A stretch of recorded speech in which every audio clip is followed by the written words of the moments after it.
Do you want to see my bushcraft knife collection? Here we go.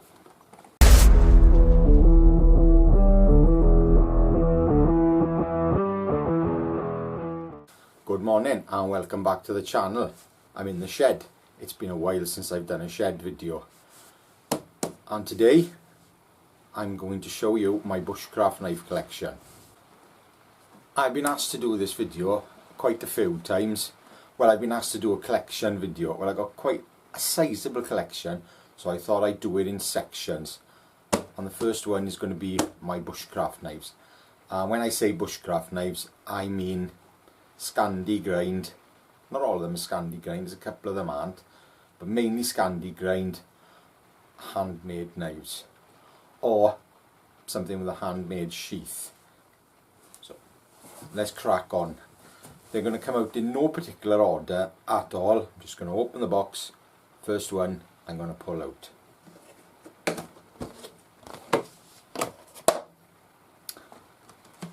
Well, the first one on the top is my old faithful bush tool in S30V. Bit of history to this knife. I made this knife to go on a trip to Panama. I wanted something, you know, pretty stainless really, because it's a wet saltwater environment. We were on an island. It's had this is the second handle it's had on it, and I think the third sheath. So this is a well used knife and one I made myself.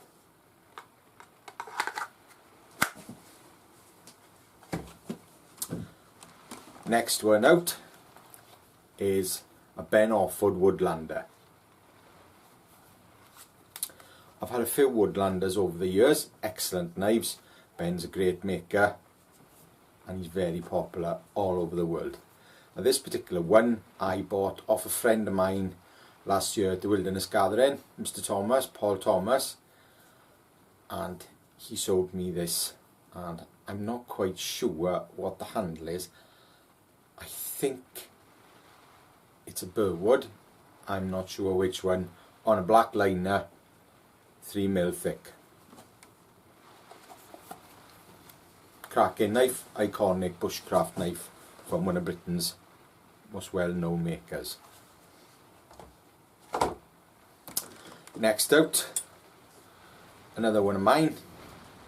This is my RWL 34 bush tool, which I've been using for the last few months.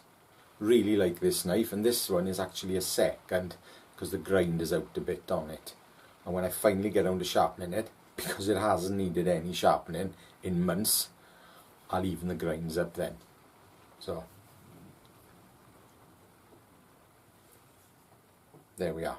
That's that one. You've seen that loads of times. Ooh, an oldie.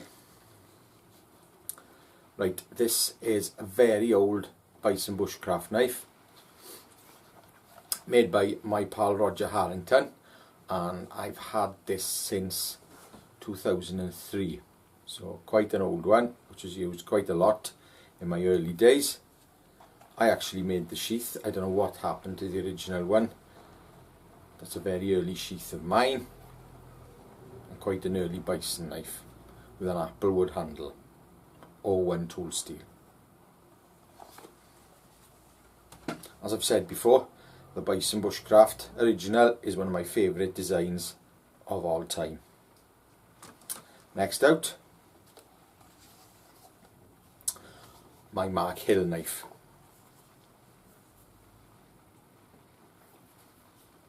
And this I had last year from Mark. I really wanted to buy a knife from Mark because Mark's a great guy and he does all my heat treating for me and it's always spot on, and I thought I'd like to get a Mark Hill knife and review it. So this is it. I really like that knife. If I don't like a knife, I don't keep it, by the way. So if I show you anything in the past and I don't show it to you in the series of videos, you know I got rid of it because I don't like it. So that's the Mark Hill Eagle, and that's in 01 as well. Oh, now an iconic one. The Skook and Bush tool. And this is the one I had the other day, which is my old one, which I sold to my pal Tony, who sadly passed away. And this is in CPM 3V. Now the lighting's a bit bad in here, so you probably noticed I have now put a photo of every knife right next to me. Yes, so I was very pleased to get that back.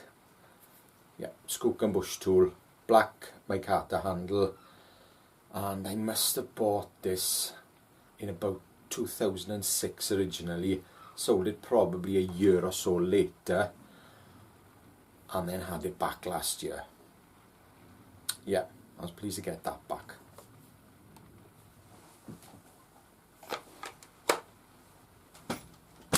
Oh, another Bison bushcraft.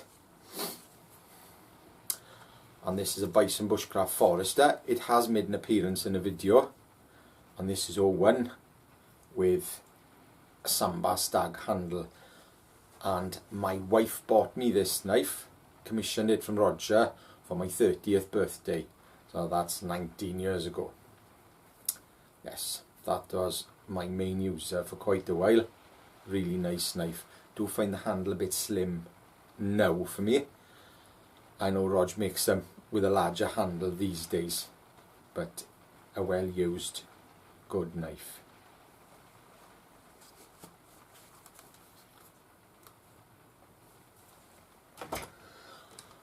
Another one of mine.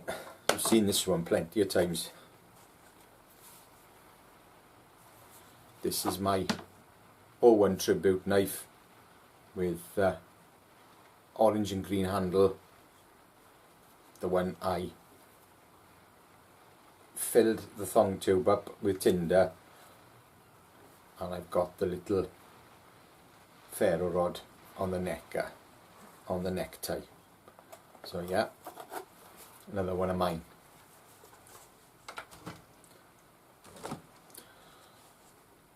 Now a non-custom,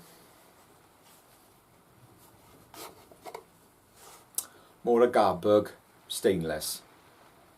Good knife, can't fault them really, nothing to go wrong with them, super tough. I have sharpened off the micro bevel because I don't like micro bevels. Seen a bit of use, not a hell of a lot of use, and it's in a nice leather Coal Country custom sheath.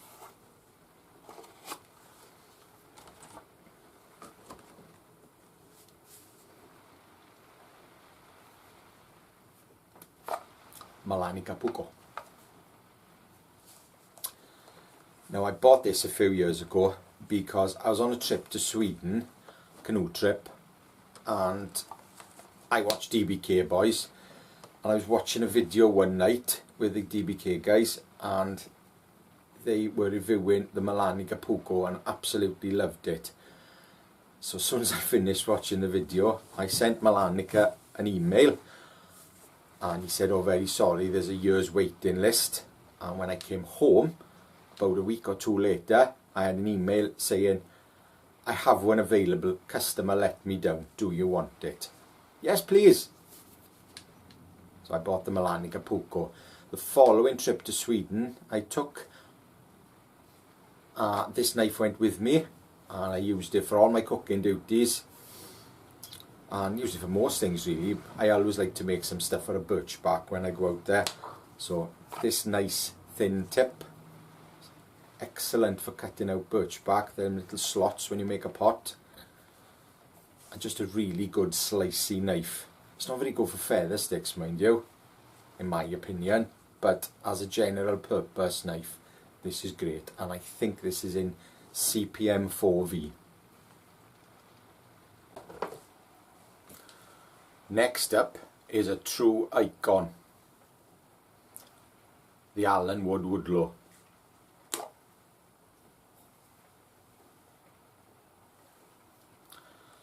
And this knife I have had, well, there's a funny story with this knife really. I bought this knife in 2003, I'd ordered it from Woodlaw and it took 6 months to come. So that's how long I've had this knife. I ordered it, when I came back from the first wilderness gathering in 2003, it was waiting for me at home. Now the following year I actually sold it. I sold it to my friend Paul Thomas, who sold me the Ben Offord last year on the stipulation that if he ever decides to sell it, he sells it back to me for the same price.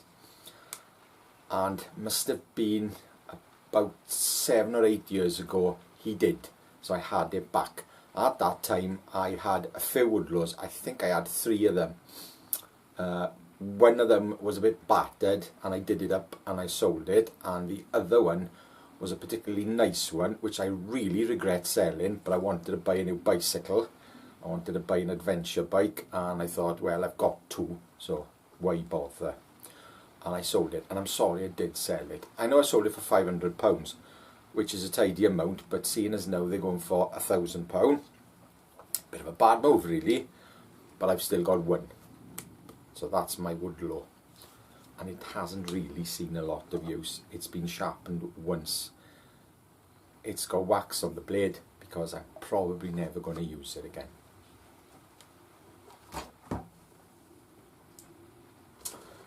And next up is a Woodlaw clone. If you're a regular viewer, you've probably seen this knife a few years back. I haven't used it for a while, and this is my Woodlaw clone. I made this a good few years ago. I think it was the first knife I made when I bought a knife maker's grinder. I'm pretty sure it was. And this has antler bolsters and stabilised curly birch in the back. It's quite a pretty knife. It's a nice knife. I'm not a fan of tapered tangs on Scandis. I think it knocks the balance right out. It's not that I can't do it. I don't like doing it anyway because it's a pain in the backside. But I do find anyway that it knocks the balance out, because then you've got the handle is lighter than the blade. Unless you use a particularly heavy handle material like a sambar stag, which is heavy. So if I used a full sambar stag on there, I probably would to balance it out a bit. But I do find with the Scandi, to keep that full tang, full width of the tang, because you actually want the blade handle heavy for control. You don't want it blade heavy. That is my opinion. Another Skook and Bush tool, and this is the original Skook and Bush tool I bought many years ago, probably 2005, 2006, and there's a knife dealer in the UK called Colin Cooper. And Colin Cooper, I think he'd ordered 5 or 6 from Rod Garcia very early on, before anybody really knew about them, and I had one of them, and this is in A2 with a burgundy Mike Carter handle. Don't use it much. I find the A2 with that high grind is very chippy, so I haven't used that for a long time. But there's no way I'd sell that, not a chance. Now for a sentimental one, Dad's neck knife. I made this for my dad many years ago. So he was starting off. This is quite an early one, and when he passed away last year, I actually found it all rusted up in the garage. So that's what he thought of my knife. He didn't really. He probably forgot that he had it there. And that's 01 2mm thick Scandi grind with a black horn handle on red liners. It's basically a rip-off of the Bison Bushman's Pal 2. It's very similar. Sorry, Rog.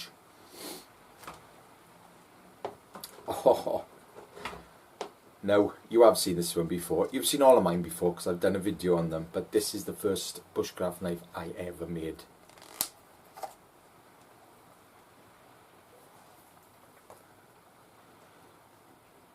Not a lot to say about that. It's just got an oak handle and some brass pins, all one, Scandi grind. Basically made it all with hand tools, no power tools at all. Oh yeah, I did have a cheap and nasty belt linisher, yes, but I put the bevel on with a file and then sharpened it by hand. So yes, the first knife I ever made.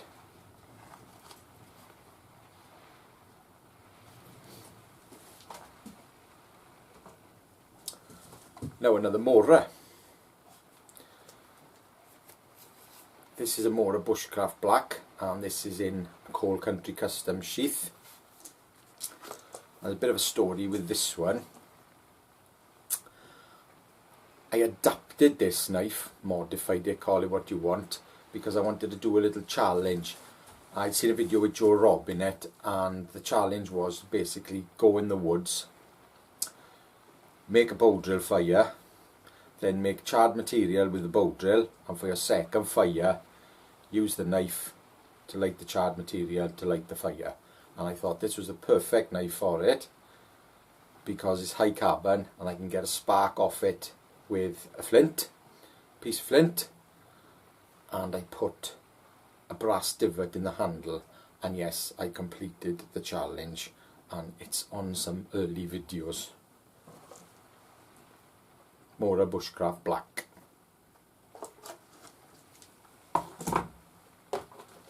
Now one that shouldn't be in here, in the box, but it is,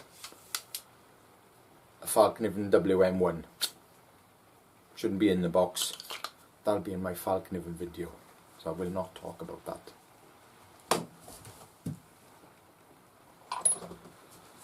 Now another one of mine, and this is my FTP with a posh handle.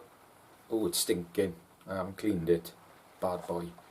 And this is in RWL 34, and I actually put a butt plate on this one. Not something I've ever done again on one of these because I don't see the point. But my pal Neil from Greencraft suggested I do it, so I did it. Yeah, you've seen that before in my Knives I Kept video. Right, another Bison Bushcraft, and this is the Bison Woodcraft, and I ordered this knife along with the next one I'm going to show you to go out to Mors Kochanski in 2006, I believe it was. I ordered two knives with Roger. I was making my own at that point, but they weren't particularly that good. I ordered two with Roger, why not? And this is a Sambar Stag handle on red liners, and this is D2 tool steel with a slicey convex grind.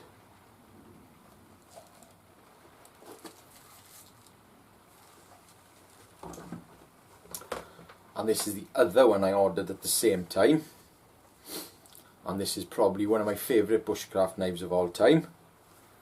This is the Bison Bushcraft Original. Nice, plain, simple 01 Scandi grind with a maple handle, and I love this knife. This is a great knife. So them two were ordered at the same time to go out to Mors Kochanski's, and those are the two knives I used, as well as the Mora, which I bought off Mors, which when we went on a walk, which was 3 days of basically doing Mors's skills, I used the Mora. We are coming to the end. My other Garberg, and this is the carbon Garberg, and this is the one I prefer of the two. Don't ask me why, I don't know. I just prefer the feel of the carbon than the stainless. It just cuts better, it just shaves better. I don't know why. You probably think I'm mental for saying that, but I prefer the carbon any day of the week. and that's also in a Cold Country custom sheath. And if you're wondering how I've got so many Cold Country custom sheaths, that's because Toby and I do a bit of work together. I've made him some knives, he's made me some sheaths. That's how pals do things. And that's a particularly nice sheath with a ferro rod holder.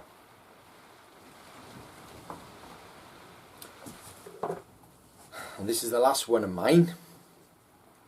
You've seen this one before again, and this is a Pucco I made with a stacked leather handle, a brass bolster, neck sheath. This was my first attempt at a proper Pucco sheath. It's not perfect, but it didn't turn out too bad considering they're a bit of a pain to make. Oh, one. Oh, little one, a reasonably new knife for me, a Mora Eldris. Now I did have a Mora Eldris years ago when they came out, and I can't remember why, but I sold it. But this one came up not so long ago, and I thought I'll buy it. Oh, I bought it with that little Rosselli knife I did a review on, but to be honest, I've sold the Rosselli. I wasn't that keen on it, but I kept that. There's no point selling that on. I won't get much money for it anyway. But I thought I'd keep it because it makes a good companion knife to a larger knife. As I did a video on, I used this and the Falkniven A1X together for some firelighting. More Eldris. Oh, and another custom Pucco.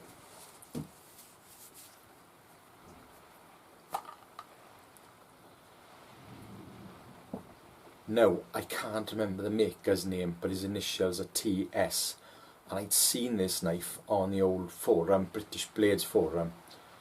He had two for sale, and he was starting out at that time, and I fancied it, and I bought it. I actually did order one then from him, with a stacked birch bark handle. But I sold that one to buy something else. But I kept this one because I like this one more. Very lightweight little knife, very slicey. TS, can't remember what steel it is. I think it's CR something, can't remember. But a nice little Pucco to go with a larger knife basically.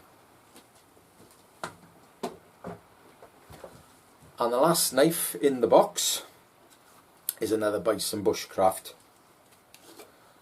and this is possibly the nicest woodcraft I ever seen him make, and I had to buy it, and I bought that in a knife show. I think it was the second or the third British knife show, Mike's Knife Show, and I saw it there and thought I'd got to have that. And that's in D2, and that's got the half and half handle.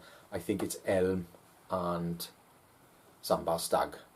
I really like that knife. That is a very nice knife.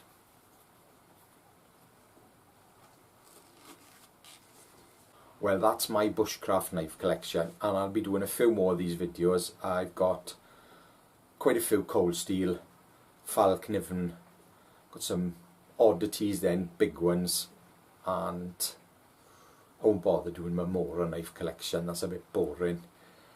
Yeah, so that's video number 1, knife collection video, done. Now before I go, I just want to draw your attention to something from last week, which was my pal Ryan Kermit doing his Tommy sleepout for the whole month. Please give, if you haven't already given, please do. He's not asking for a hell of a lot of money. It's only £6 grand. That's that's £1 for every homeless UK veteran. £6,000. That's what he's looking for. And since my last video, it's made quite a bit of extra money, so thank you very much to my subscribers and my viewers for giving. I really appreciate it, and I don't expect anybody overseas to give, but I know a couple of American viewers have, and that is just awesome. Thank you. I will leave the Just Giving link in the description box of this video. Right then, I've got to put some butt plates on some blades now. Something I really don't like doing. That's what I got to do next. thank you very much for watching. I appreciate your views, I appreciate your comments, and I certainly appreciate a thumbs up. Until the next time, ta-ra.